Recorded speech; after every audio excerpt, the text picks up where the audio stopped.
Hello, hello family. It is your boy, Optimist Sniper. Bienvenue une fois de plus dans le Weekly Market Outlook de la semaine du 1er septembre 2024. Déjà, je tiens à vous rappeler que nous sommes en début de mois. On vient de clôturer un mois. Pour ceux qui me suivent personnellement, on vient de terminer le mois d'août. Le mois d'août a été pour moi un mois très, très particulier. Déjà, je vous rappelle que c'est en août que j'ai eu à commencer le trading, c'est-à-dire en août 2019. Ça fait aujourd'hui 5 années. 5 années que je suis dans ce processus. Et le mois d'août, vraiment, ça demeure un mois, ça demeure un mois qui est très important dans mon parcours. Chacun de vous sait ce que j'ai eu à voir ce mois d'août. Début du mois d'août, très bon winning streak. J'étais sur une très bonne lancée, d'accord, comme d'habitude, en fait. Et en moitié du mois, à la troisième semaine, j'ai eu à prendre un terrible drawdown. Voilà, c'est ça les challenges d'un trader, d'accord. On sait déjà ça. Ok, c'est pas le but de cette analyse. C'est pas le but de ce weekly market out. Nous allons directement nous concentrer sur le vif du sujet. Ok. Déjà, je tiens à vous rappeler qu'on vient de clôturer le mois d'août, comme j'étais en train de dire. Et vous avez vu, le mois d'août a été très baissier sur le dollar. Le mois d'août, carrément, voilà la bougie du mois d'août. On a carrément fait un bon dégagement baissier, d'accord. Si on veut calculer le nombre de pips de ce mois-ci, c'est pratiquement, ouais, si on veut calculer, ça va donner quelque chose comme 390 pips. Je pense que cette bougie-ci, c'est la bougie la plus longue depuis janvier, d'accord. Parce que voici le janvier 2024 ici, là. Je pense que là, c'est la bougie la plus longue de toute l'année en termes d'amplitude de pipe, d'accord. Ok, vous voyez clairement ici, là, que sur le dollar, nous sommes depuis dans cette consolidation-ci, d'accord. Nous sommes clairement dans cette consolidation-ci depuis tout ce temps. Et la bougie du mois d'août a dégagé avec une forte amplitude vers le bas, d'accord. On a eu à prendre cette liquidité-ci. Cette liquidité-ci, on avait une liquidité ici et on a pris cette liquidité-ci aussi. Maintenant, si on veut rester dans l'order flow du monthly time frame, on voit clairement que ça, ce sera un objectif du mois, d'accord? Ça sera l'objectif pour ce mois. Si on va continuer à être baissier, d'accord? Là, c'est clairement depuis l'analyse du mois. On va voir le prix depuis le monthly time frame être en train de venir viser cette liquidité-ci, d'accord? Ok, là, on pourra avoir le previous monthly low et le previous monthly high, qui sont les deux liquidités qui vont être visées pendant le mois, d'accord? Soit ça va être le previous monthly low, soit ça va être le previous monthly high. Parfois, dans certains mois qui sont très courts, le prix va ouvrir, aller chercher le previous monthly high et descendre pour la suite. Donc, là, clairement, ici, là, si on veut rester dans un order flow baissier, on va viser le previous monthly low. D'accord? Ceci étant dit, si nous sommes en train de vouloir avoir des opportunités baissières, on peut regarder une résistance où on peut se positionner, d'accord, pour continuer. Vous voyez ici là que le un, si je veux faire une analyse du monthly time frame, d'accord, si on veut faire une analyse du monthly time frame, si j'étais un trader du monthly time frame, parce que beaucoup d'entre vous savez que je ne traite pas le monthly time frame, j'essaie juste d'avoir des zones importantes qui vont me servir en lower time frame, d'accord. C'est-à-dire, si j'étais un trader du monthly time frame, le prix pouvait faire ceci, ça. Le prix pouvait ouvrir là, monter ici là, chercher ici là et descendre plus bas, d'accord. Voilà le scénario du monthly time frame. Ou pourquoi pas ouvrir, monter jusqu'ici, d'accord, et continuer toujours la baisse, d'accord. Si on reste du point de vue du monthly time frame, voilà le scénario le plus probable, ou pourquoi pas encore ça, d'accord, ou pourquoi pas le prix descendre une fois. Maintenant, le reverse, ça allait toujours imprévu, d'accord. Que ça fasse un reverse, ça sera en train d'invalider l'order flow baissier. Donc, c'est pour ça on ne peut pas anticiper le reversal. On essaie juste de voir. Si pendant le mois, on essaie d'avoir des caractéristiques qui montrent que le prix veut reversal, là, on pourra faire autre chose. Mais actuellement, depuis le mois de temps, on voit clairement que le prix est en train de vouloir sortir de cette consolidation et les probabilités sont plus élevées que le prix sorte de cette consolidation de façon baissière. D'accord? Ça, c'est depuis le mois de temps. OK. Si on essaie d'aller sur l'euro USD, si on essaie d'aller sur l'euro USD, vous allez voir que sur l'euro USD, vous allez voir quoi? Vous allez voir que sur l'euro USD, clairement, qu'est-ce qu'on peut voir là sur l'euro USD? Donnez-moi une minute que j'essaie de regarder le graphique de ce que c'est pas ce graphique. On va regarder plutôt ce graphique. OK. Là, monthly time frame, allons-y en mois. Le monthly time frame ici, là, sur l'euro USD, c'est pareil. Vous voyez clairement, là, on était dans une consolidation. Vous avez vu toute cette consolidation ici. Depuis le monthly time frame, on est dans cette consolidation ici. Régulièrement, c'est ce que le prix fait. Si vous avez l'habitude de trader, Vous allez toujours voir le prix régulièrement dans cette phase-ci. D'accord? Vous allez voir le prix. Lorsque c'est une tendance haussière, le prix va faire ceci. Il va monter. Il va créer un autre rail. Peut-être il va faire ceci. D'accord? Il va consolider, consolider comme ça, consolider. Après, manipuler peut-être comme ça et aller plus haut. D'accord? Consolider encore, consolider, faire ceci comme ça peut-être et aller plus haut. D'accord? Donc là, ce n'est que un scénario aussi. C'est la distribution du prix. Ce n'est qu'une distribution normale. Donc, que le prix fasse ceci. Et vous voyez clairement cette zone, cet order block, ça a été respecté, qui a été inversé d'abord. C'est une zone de résistance lorsque le prix est en train de monter. Une fois que cette zone de résistance a été franchie, le prix est revenu clairement tester ça, d'accord. Donc, c'est sur cette zone-là qu'on a commencé à consolider. Donc, ici, là, pour un scénario du monthly time frame, ce qu'on peut penser clairement, premièrement, c'est qu'on va aller viser cette liquidité-ci, d'accord. Restons concentrés sur ça. On va aller viser cette liquidité-ci, excusez-moi. On va aller viser cette liquidité-ci, d'accord. Depuis le monthly time frame, ce qu'on peut voir de manière très simple, d'accord, de manière la plus évidente, on va aller viser cette liquidité. Maintenant, pour viser cette liquidité, comment est-ce que la bougie du monthly time frame peut se comporter? On peut avoir une ouverture là, le prix peut ouvrir là, puisque c'est la clôture du monthly time frame ici, là, c'est la clôture du mois ici, le prix peut ouvrir là, venir chercher ce niveau sur quelque part ici, d'accord, venir jusqu'ici par exemple et remonter là. On peut avoir ça comme scénario depuis le monthly time frame. Ou clairement, on peut descendre là, pas descendre plus bas que ça et remonter pour la fin du mois, ou clairement le prix peut faire aussi ceci, d'accord. Le prix peut juste continuer à monter là.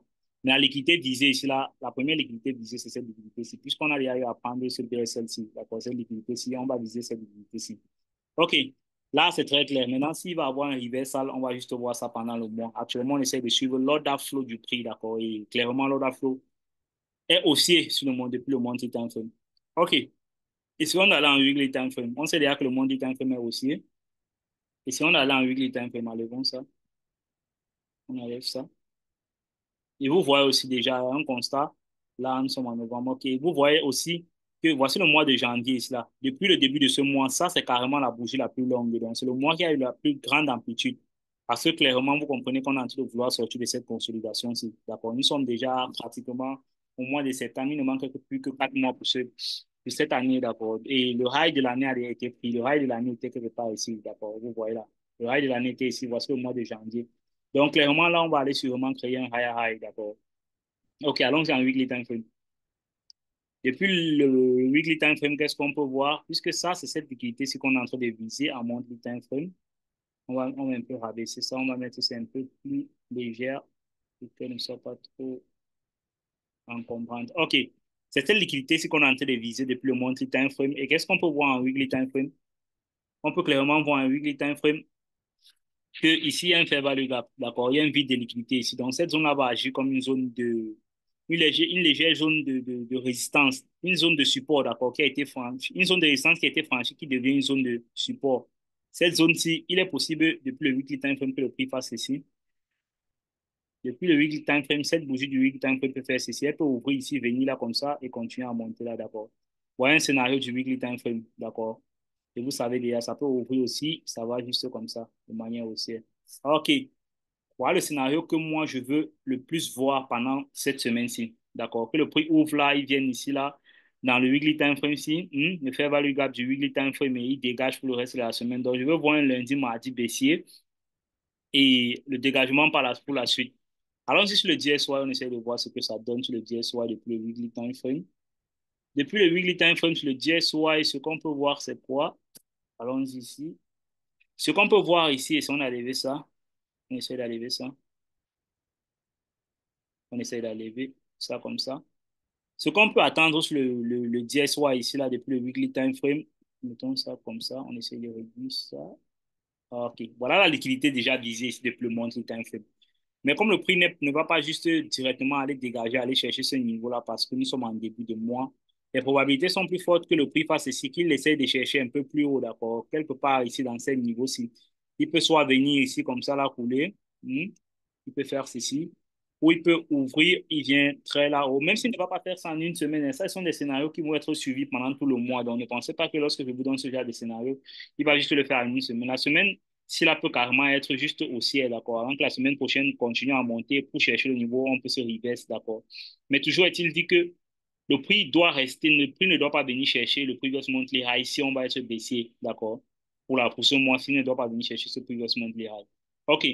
Donc, le prix peut aussi venir quelque part ici, là, toujours là, et descendre pas pour la suite. Pourquoi pas?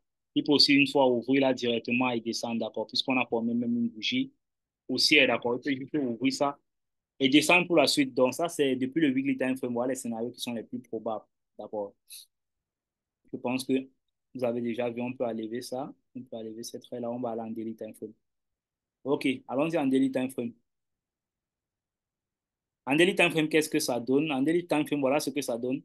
Clairement, qu'est-ce que vous pouvez voir ici? Vous voyez qu'on s'est rapproché du niveau 100,0003,0, d'accord? Ça, c'est un round number, c'est un niveau institutionnel. C'est ça que les traders utilisent. Les traders professionnels utilisent ces niveaux-là comme niveau de support et résistance, d'accord? En fonction de comment le prix entre dans ces zones-là. Vous voyez clairement que le prix est entré ici là, de façon baissière. Donc, on va utiliser ça comme une zone de support, d'accord? OK, clairement, ici, là, qu'est-ce qu'on peut voir? Qu'est-ce que je peux voir depuis le daily time frame? Malgré que le monthly time frame est baissier sur le DSY et que le weekly time frame soit baissier aussi, on a déjà un institutional order flow haussier sur le daily time frame. Donc, c'est là où il faut faire très attention, d'accord? Parce que clairement, le prix a déjà eu à invalider cet order block-ci, d'accord? Ça, c'était une zone de support, une zone de résistance pour le prix. Voir le prix est en train de franchir cette zone de résistance comme ça veut dire qu'il est possible certainement que le prix aille chercher un peu plus haut. Et cette zone de résistance-là peut se transformer en une zone de support. Voilà pourquoi, dans les scénarios de cette semaine, il est possible que le prix ouvre, il vienne ici comme ça et il aille plus haut là. D'accord? Ça, c'est un scénario qui est probable. C'est très probable d'ailleurs. D'accord? Maintenant, avant de commencer à inverser le prix ici pour faire la tendance baissière, il faut regarder ce que le prix va faire. Au meilleur des cas, si le prix va être baissier pour la semaine sur le DSY, au meilleur des cas, c'est mieux que le prix ouvre, d'accord? C'est mieux que le prix ouvre, il fasse ceci, qu'il monte une fois quand il a ouvert, d'accord? Qu'il essaie juste de monter une fois. Pour moi, le scénario où je vais être baissier pour cette semaine sur le... Excusez-moi, j'ai eu à retirer ça. Le scénario où je vais être baissier pour cette semaine sur le DSY, ça sera voir le DSY faire ceci. Puisque là, maintenant, en daily time frame, il est déjà aussi dans une tendance baissière, d'accord? Un contre-tendance dans la tendance, dans une tendance haussière, un contre-tendance du monthly time frame, d'accord? Mais il faut faire très attention ici. Donc, moi, je veux voir le DSY s'il va être baissier, ouvrir et venir rapidement chercher ces niveaux si lundi, pourquoi pas. Mardi, maintenant, venir prendre le high ici et couler, d'accord? Là, c'est ce genre de scénario que je veux voir si je vais être baissier pour la fin de semaine, c'est-à-dire à partir de mercredi ou jeudi, d'accord? Mardi, mercredi, jeudi, pourquoi pas. Mais la journée de lundi, clairement, déjà, c'est pas fort probable que je travaille, d'accord? La journée de lundi, je risque d'observer, mais si je vois un scénario où le prix ouvre ici, là, il descend ici, je vais plus chercher les bails, d'accord, pour essayer de voir ce scénario-ci, que le prix va venir ici, d'accord. Maintenant, quitte à ce que même s'il me donne un stop loss, je n'ai pas de problème, d'accord. Là, il me montrera juste que, OK, il veut reprendre la tendance baissière. Mais je veux voir la bougie baissière de lundi fermée peut-être ici en bas, s'il va être baissier, d'accord. Fermée en bas de cette zone de résistance qui vient d'être franchie, d'accord. Puisqu'actuellement, je vais l'utiliser comme une zone de support. Donc, je veux voir le prix. Je ne veux pas voir le prix clôturer une bougie baissière clôturer en dessous de ça, si je vais être haussier, d'accord. OK. Clairement, vous voyez les scénarios que moi, je suis en train de vouloir pour cette semaine-ci.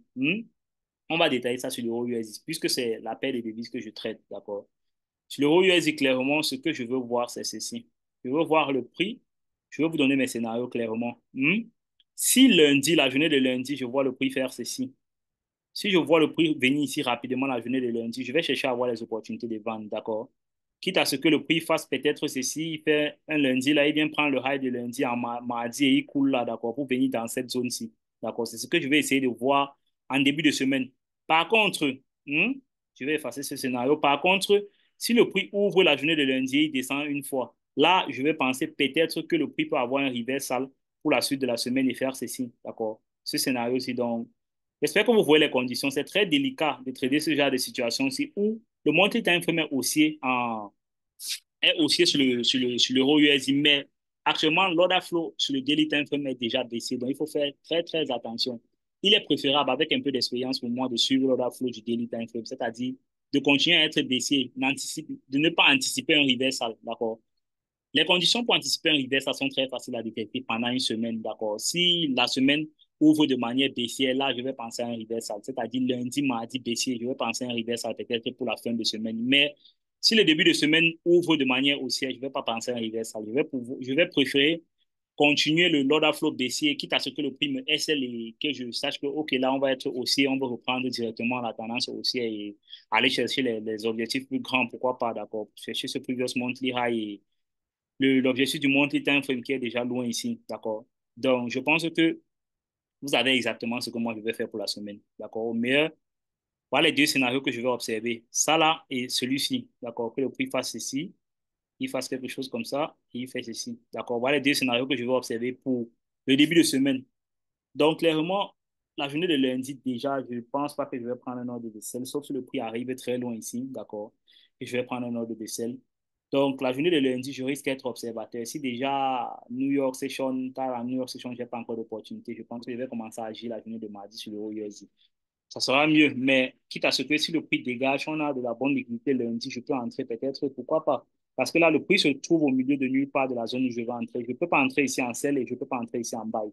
Je vais entrer ici soit en sell, je vais entrer soit en buy ici en buy. Donc là, vous avez clairement mes scénarios pour la semaine. Là, il manque juste à essayer de voir ce que la semaine nous réserve. C'est un peu de regarder le calendrier économique de cette semaine-ci. Forex Factory, on va regarder rapidement le calendrier économique pour voir comment la semaine pourra être manigancée. Ok, déjà la journée de lundi, on voit carrément qu'il n'y a aucune news. Donc la journée de lundi risque d'être un peu très calme. Le fait qu'il n'y ait aucune news ne veut pas aussi certainement dire que la journée va être calme, d'accord? Il faut que vous sachiez ça. Parfois, j'ai vu des journées où il n'y avait aucune news, mais la journée était mouvementée. Donc. Mais le calendrier économique nous sert juste de guide, d'accord? On essaie de mettre des probabilités en fonction du calendrier. Donc, s'il faut mettre des probabilités en fonction du calendrier, la journée de lundi sera carrément à faible probabilité. OK. Mardi, déjà, on a le CHF, on a l'USD, oui. Mardi, on a une news à 15 heures dans London Session Close, ISM Manufacturing PMI. OK, ça commence à devenir intéressant. Mercredi, on a le 4, oui, on a aussi une news à 15 heures sur Job. Ouais, ouais, ouais.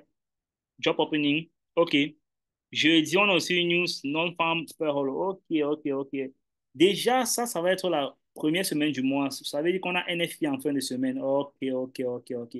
On a NFI en fin de semaine. Donc, vendredi, ça va mouvementé. Jeudi, mouvementé. On a deux news. US on employment claim et à 13h30, New York Session et 15 heures, London Close. OK, OK. Ça veut dire que la fin de semaine sera très, très mouvementée. Ce genre de semaine sur le NFI, lorsqu'il y a NFI vendredi, il faut faire très, très, très attention à ce genre de semaine. Régulièrement, ce genre de semaine, lorsque vous avez de bonnes opportunités lundi, mardi, et que vous commencez à être profitable, c'est mieux de terminer la semaine comme ça, d'accord? Mais si vous n'avez pas d'opportunité, vous pouvez continuer à trader jusqu'à la fin de la semaine, d'accord? Mais il faut faire très attention à la news du NFI. Ne vous faites pas avoir.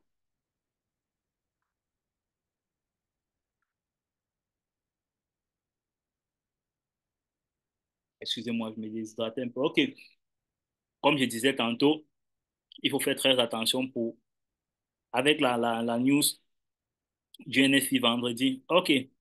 Là, clairement, si on essaie un peu d'aller en lower time frame, j'ai juste une petite envie d'aller en lower time frame. En 4 heures ici, en 4 heures ici, on voit clairement en 4 heures ici que, bon, revenons avec notre graphique. Revenons avec notre graphique. Parce que le graphique avec lequel je fais les analyses est très différent du graphique avec lequel je traite pendant la semaine. J'ai juste un coup d'œil sur mon graphique d'analyse et j'ai un autre graphique avec lequel je traite. Donc, vous voyez clairement qu'en 4 heures ici, on est bien baissé en 4 heures, d'accord? On a déjà formé un bon order flow baissé en 4 heures. Maintenant, avoir le reverse à l'isla, il faut faire très attention. Vous voyez clairement, cette zone-ci, c'est une zone très importante. Je tiens aussi à vous rappeler que cette zone-ci, 1.10000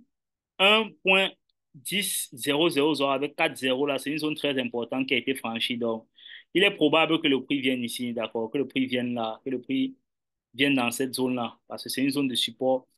De résistance qui a été franchie qui devient maintenant une zone de support. Donc, le prix peut venir là et rebondir à la hausse pour la suite de la semaine. Si je vois ça en début de semaine rapidement, là, c'est un bon ordre flow, d'accord, c'est un bon flow que le prix vienne ici en début de semaine et dégage aussi pour la suite de la semaine. Ok, donc on va regarder ça.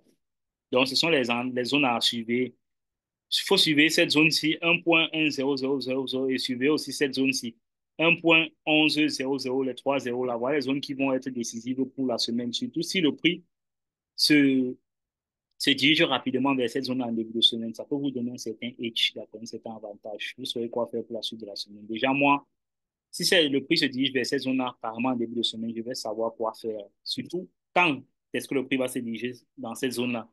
C'est ça qui sera important pour moi. OK, vous voyez clairement que là, si je viens là comme ça, vous voyez clairement que moi, je vais suivre cette zone-ci. Et je vais suivre aussi la zone du bas là, d'accord? La zone où j'ai eu à vous montrer ici. Je vais aussi suivre cette zone-ci. Là, en 15 minutes, vous voyez clairement qu'en 15 minutes, voici mon graphique ici, de 15 minutes sur le graphique avec lequel je traite. OK, le graphique avec lequel je traite. Si je veux faire un scénario à la bête comme ça, à la con, d'accord, c'est-à-dire un scénario juste, ça va jamais être parfait. Quand moi je dessine un scénario, je ne pense jamais que ça va se réaliser de manière parfaite, d'accord. Le type peut faire ceci, il vient prendre ça là comme ça, il prend ça, il monte, il fait ceci, et il revient encore là pour la suite de la semaine. Donc, ça, c'est un scénario, d'accord, moi on dessine par le prix. En fonction de ce que le prix va ouvrir, que lorsque la journée de lundi va ouvrir, la manière dont elle va se comporter, je vais savoir exactement ce que le prix va faire pour la suite de la semaine. C'est régulièrement ça et c'est ça l'avantage de trader une paire de devises. D'accord. J'ai la capacité de trader toutes ces paires de devises que je surveille. Déjà, essayons de faire une analyse intermarché rapide. D'accord. Pour essayer de voir si les paires de devises sont alignées. Déjà, ici, là, sur l'euro USD, on est baissier. OK, c'est bon. Au DXY, on est haussier. C'est bon. La corrélation est bonne. USD 4, USD 4, déjà, ici, là, est baissier. Ouais, le DXY est comment? Le DSY était aussi baissé, on a un léger retracement. L'USI4 a commencé aussi un léger retracement. D'accord. Vous voyez aussi ici. C'est bon, ça veut dire que c'est bon. C'est corrélé positivement avec le DSY. Ça veut dire qu'ils sont dans un retracement. NZDD USI, ici, là, carrément, lui refuse de descendre. Il continue d'être haussier. Vous voyez que lui s'aligne à l'ordre à feu de l'euro USI de manière haussière. D'accord. Lui ne veut même pas carrément descendre. Donc, ça, c'est une paire de devises à suivre. Une paire de devises à suivre. OK. Le GBP aussi a commencé son léger retracement. Vous voyez, il a aussi baissé légèrement, mais en tendance haussière, en higher time frame d'abord. Vous voyez clairement ça. Ce sont juste, je pense que ce sont juste des légers retracements. Moi, je pense clairement que, même si ce n'est pas en début de semaine, je pense que ce mois-ci va être haussier d'abord. Même si on a des mouvements baissiers pendant une première semaine ou les deux premières semaines, je pense que le mois va finir de manière haussière. Maintenant, ça, déjà, pratiquement la deuxième semaine, je vais savoir exactement ce que le prix va faire. D'accord.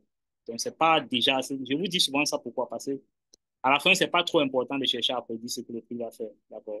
Vous n'avez pas besoin de ça. Vous n'avez surtout pas besoin de prédire ça parce que au fur et à mesure que le prix sera en train de se déplacer, il va vous donner des insignes, il va vous montrer réellement ce qu'il veut faire. Donc, ça ne sert à rien d'essayer de deviner.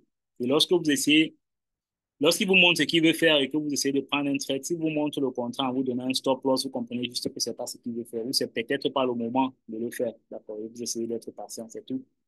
OK, le goal ici, là, corrélé négativement avec le DSY.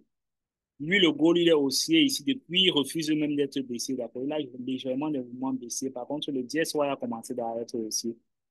La corrélation n'est pas parfaite, mais c'est quand même aligné, puisque en higher time frame, le goal est haussier et en higher time frame, sur le DSY est baissé. D'accord. Le goal est baissé. Donc, c'est quand même aligné, mais du point de vue des bougies, ils ne sont pas alignés parce que le DSY a enchaîné 3 journées haussières.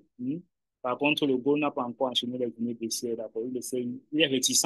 Il ne veut pas descendre. OK. Maintenant, on va interpréter ça progressivement pendant la suite de la semaine. OK. Je pense que pour l'analyse, c'était très bon. On sait déjà quoi faire pour le début de semaine. Je vous ai donné ma nouvelle base. Je vous ai montré comment je vais aborder cette semaine. Pour ceux qui ont des questions, vous pouvez laisser en commentaire. Lorsque je poste la vidéo sur YouTube, si vous avez des questions, vous pouvez laisser en commentaire. Si vous avez certaines préoccupations, vous pouvez me joindre par mon canal Telegram. Bien, on va avoir les résultats samedi comme d'habitude. La fin de semaine, je vais vous donner mes résultats. OK, vous pouvez aussi partager mes résultats, vos résultats avec moi, d'accord. Tous ceux qui utilisent le Directional Bias, c'est ceux qui essaient aussi d'avancer dans leur processus. Je peux vous aider avec certains petits conseils. Et toi, je suis un mentor, Optimus Sniper. On se retrouve à vendredi.